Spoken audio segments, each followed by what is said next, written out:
Selamat siang rekan-rekan media. Saya Raka Danira selaku kuasa hukum daripada Eza Gionino. Hari ini kami ingin memberikan tanggapan secara resmi terkait gugatan yang dilayangkan oleh saudari Meza terhadap klien kami.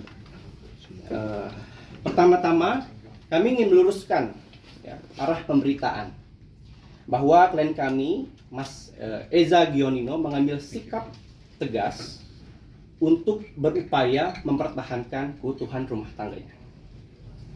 Meskipun ada gugatan, kami memandang ini sebagai dinamika internal.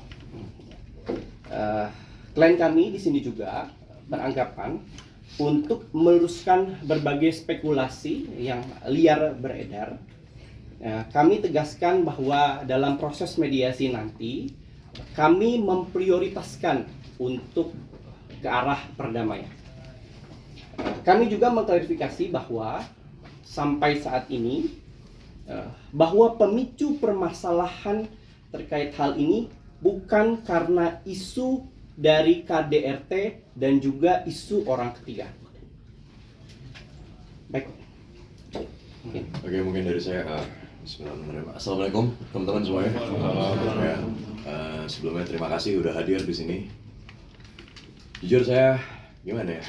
Mungkin kalau ngomongin promo sinetron atau apa mungkin lebih mudah, tapi karena ini ngomongin masalah rumah tangga sendiri, jujur saya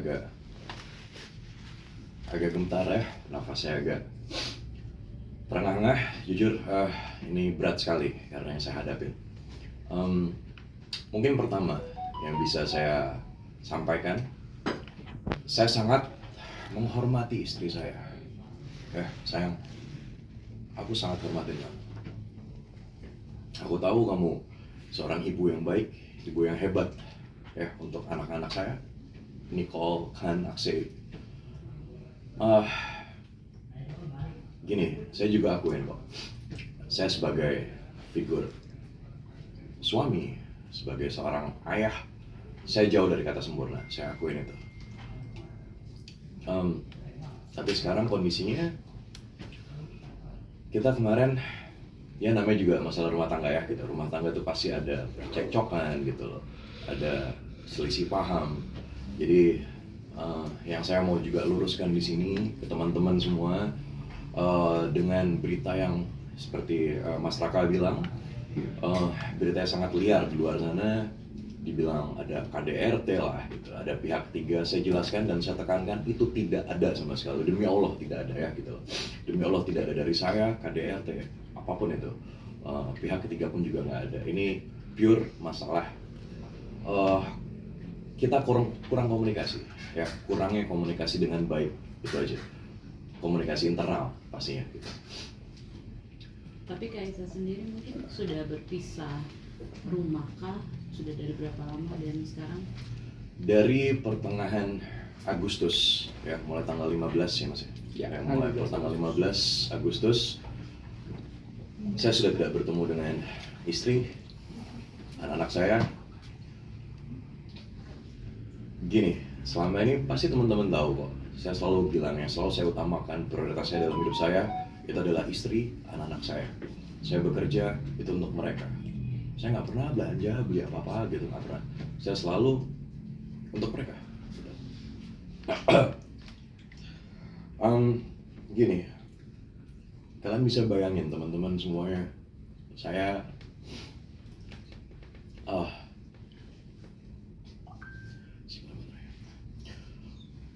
yang biasa setiap hari bertemu dengan anak-anak saya, sekarang tidak. Saya biasanya tidur bersama Nicole, Khan, terutama Khan ya, Khan, anak saya nomor 2. Sekarang kita sudah nggak tidur bareng gitu. Saya tidak tahu mereka ada di mana. Saya sebagai seorang ayah, saya pengen sekali meluk mereka.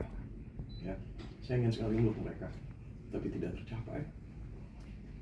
Coba kalian bayangin, mungkin teman-teman semua yang udah punya anaknya gitu, sebagai seorang ayah, bagaimana rasanya jadi saya?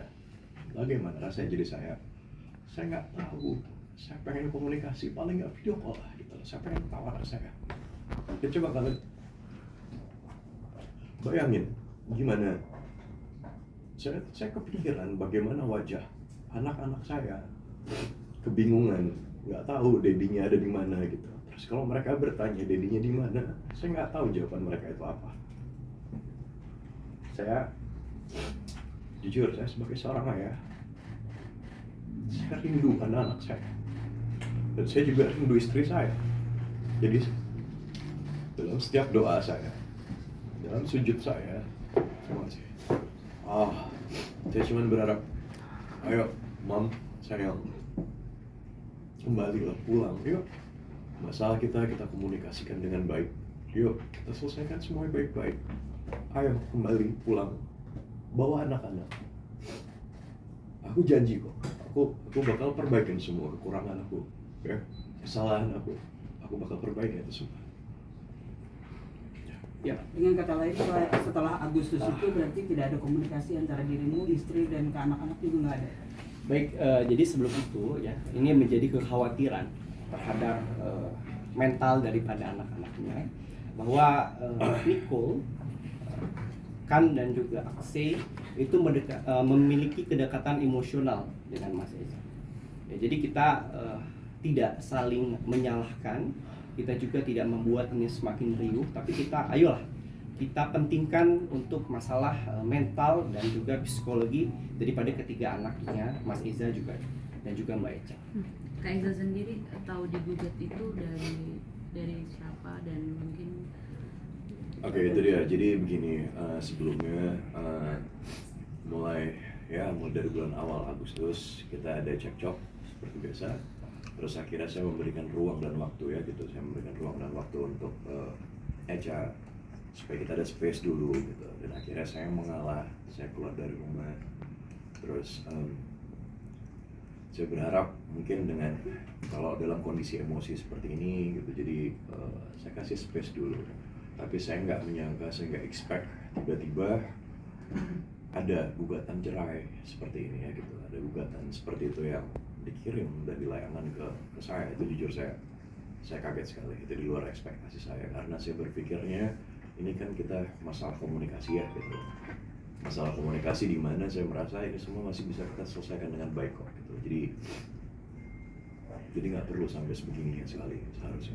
Mas Eza, Sempat konfirmasi juga dari nggak sih, pihak Mas? dari sana sendiri kan mungkin kemarin sempat wawancara lawyer sendiri bahwa katanya ini masalah dipendam oleh Kak Eca yang berulang gitu. Akhirnya meledaknya baru sekarang dan katanya masih serumah gitu. Mas Eza, seperti apa sih? Dibilang serumah sih, gimana Mas Raka, saya takut. Sebenarnya kalau untuk masalah komunikasi sampai dengan sekarang memang pada saat kejadian itu sudah tidak ada komunikasi. Tapi sebelumnya komunikasi Mas Eza dengan Mbak Eca itu baik-baik saja, dan juga ada saksi di sini, ada Mas Mirza dan juga Mas Hengki yang setiap hari ada di rumah ya. Mereka melihat semua komunikasinya baik-baik saja, tidak ada permasalahan. Mungkin ya itu sebenarnya hal-hal yang bisa dibicarakan secara internal.